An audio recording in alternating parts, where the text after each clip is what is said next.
Hello friends, welcome to ఏహిస్టీ times channel. Friends, ఈరోజు మీ అందరికీ ఈ వీడియోలో ఇప్పుడే వచ్చినటువంటి ఒక అప్డేట్ గురించి చెప్పడానికే ఈ యొక్క వీడియోని అయితే చేయడం అయితే జరుగుతుందండి. అప్డేట్ ఏంటంటే, మన యొక్క తెలంగాణ రాష్ట్ర వ్యాప్తంగా వీటి ధరలు అనేవి భారీగా అయితే పెరగబోతున్నాయి. అయితే ఈ ధరలని మనకి ఏ కారణంగా పెరగబోతున్నాయి ఏంటనేది మీకు ఎక్స్ప్లెయిన్ అయితే చేస్తాను. అలాగే మీ యొక్క జేబులకు చిల్లులు అనేవి తప్పనిసరిగా అయితే ఉంటాయి. సో దానికి సంబంధించిన నోటిఫికేషన్ చూసుకున్నట్లయితే ఇక్కడ సామాన్యుడికి చుక్కలు చూపించే ధరలు అయితే పెరగబోతున్నాయి. ఇక్కడ చూసుకున్నట్లయితే మనకు రీసెంట్గా ఏంటంటే ఈ ఇజ్రాయిల్ అమెరికా కలిసి ముఖమ్ముడిగా మనకేంటంటే ఈ ఇరాన్ పైన అయితే దాడి చేస్తున్నాయి కాబట్టి సో అక్కడ యుద్ధం జరుగుతుందా అని చెప్పేసి మనకేమవుతుంది అని చెప్పేసి అనుకుంటే కనుక అది మన భ్రమే. అయితే ఆ యుద్ధం ఎఫెక్ట్తో మనకేంటంటే మన దేశంలో కూడా వీటి ధరలు అనేవి పెరగబోతున్నాయి. ఇక్కడ చూసుకున్నట్లయితే ముఖ్యంగా మనకు పప్పులు బియ్యం వంటి నిత్యావసరాలపై ప్రభావం అయితే చూపబోతుంది. భారతీయ వంటగదిలో కీలకమైన పప్పులు ధాన్యాల ధరలకు ఈ యుద్ధం కారణంగా పెరిగే అవకాశాలు అయితే ఉన్నాయి. భారత ప్రతి సంవత్సరం 5 నుండి 6 మిలియన్ టన్నుల పప్పు దినులను, కందిపప్పు, మినుములు, పెసరలను అయితే మయన్మార్, కెనడా సహా ఆఫ్రికా దేశాల నుండి దిగుమతి అయితే చేసుకుంటుంది. ఇప్పుడు మొదలైనటువంటి ఇరాన్ యుద్ధం కారణంగా సముద్ర మార్గాల్లో రవాణాకు తీవ్ర ఆటంకం అయితే ఏర్పడింది కాబట్టి రవాణా ఖర్చులు పెరిగాయి. దీంతో దేశీయ మార్కెట్లో మనం చూసుకున్నట్లయితే సరఫరా అయితే తగ్గిపోవడం ఉంది. దీంతో ఆహార ద్రవ్యోల్బణానికి దారి చేసే ప్రమాదం అయితే ఉంది.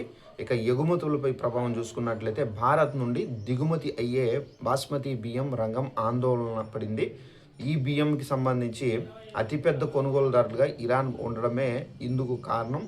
యుద్ధ ఉద్రిక్తతతో షిప్పింగు, ఇన్సూరెన్స్ ప్రీమియంలు భారీగా అయితే పెరుగుతున్నాయి.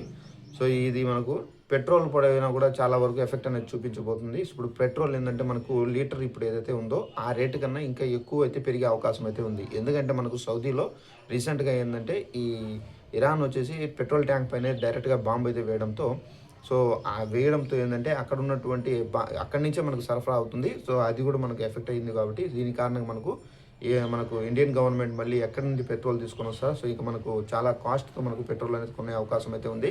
ఇక ఐటీ రంగాలపైన కూడా అయితే చాలా వరకు దీని ఎఫెక్ట్ అనేది పడే అవకాశం అయితే ఉంది. అయితే ఈ యుద్ధం అనేది ఎప్పుడు వరకు కొనసాగుతుందో అప్పటి వరకు ఏంటంటే మనకు కొంచెం ఈ పెట్రోల్ ధరలు కానివ్వచ్చు, ఇక కూరగాయల ధరలు కూడా ఆల్మోస్ట్ ఏంటంటే పెరుగుతున్నాయి. మళ్ళీ మనకు ఈ టమాటా ధర కూడా చాలా వరకు తగ్గింది. ఇక మనకు నెక్స్ట్ వచ్చేసి ఏదైతే ఆయిల్ అంటే మనం వంట నూనె ఉంది కదా, సో ఆ వంట నూనె ధర కూడా అయితే పెరిగే అవకాశం అయితే ఉందండి. సో ఇప్పుడు మీ దగ్గర ఏదైతే నూనె ఉందో సో మీరు ఏమైనా ఎక్స్టర్నల్ తీసుకోవాలంటే కనుక అడిషనల్గా ఇప్పుడు తీసుకొని పెట్టుకోవడమే మంచిది. ఎందుకంటే మళ్ళీ పెరిగింది అనుకోండి ధర ఆల్మోస్ట్ ఎక్కువైతే పెరిగే అవకాశం అయితే ఉంది. మళ్ళీ పెరిగిన ధర తీసుకోవాలంటే కొంచెం మనసుకు కొంచెం బాధగా ఉంటుంది. సో ఇప్పుడు ఎవరైనా కొనుక్కోవాలనుకుంటే కనుక కొని పెట్టుకోండి. అలాగే మనకు బియ్యం కానివ్వచ్చు, ఇక మనకు పెట్రోల్ అయితే మనం కొనుక్కొని పెట్టుకోలేము. సో తప్పనిసరిగా పెట్రోల్ పెరిగినా తగ్గినా కానీ ఆ రేటుకి మనం తీసుకోవాల్సి అయితే ఉంటుంది. సో ఇదండి మనకు ఉన్నటువంటి ఇలాంటి ధరలు అనేవి మన యొక్క తెలంగాణ రాష్ట్రంలో కూడా అయితే పెరిగే అవకాశం అయితే ఉందండి. అంటే మన దేశవ్యాప్తంగా పెరిగితే కనుక మనకు తెలంగాణలో కూడా అయితే పెరిగే అవకాశం అయితే ఉందండి. సో ఇదండి ఇన్ఫర్మేషన్. ఈ వీడియో నచ్చినట్లయితే లైక్ చేసుకొని ఛానల్ సబ్స్క్రైబ్ చేసుకోండి. Thanks for watching this video. All the best.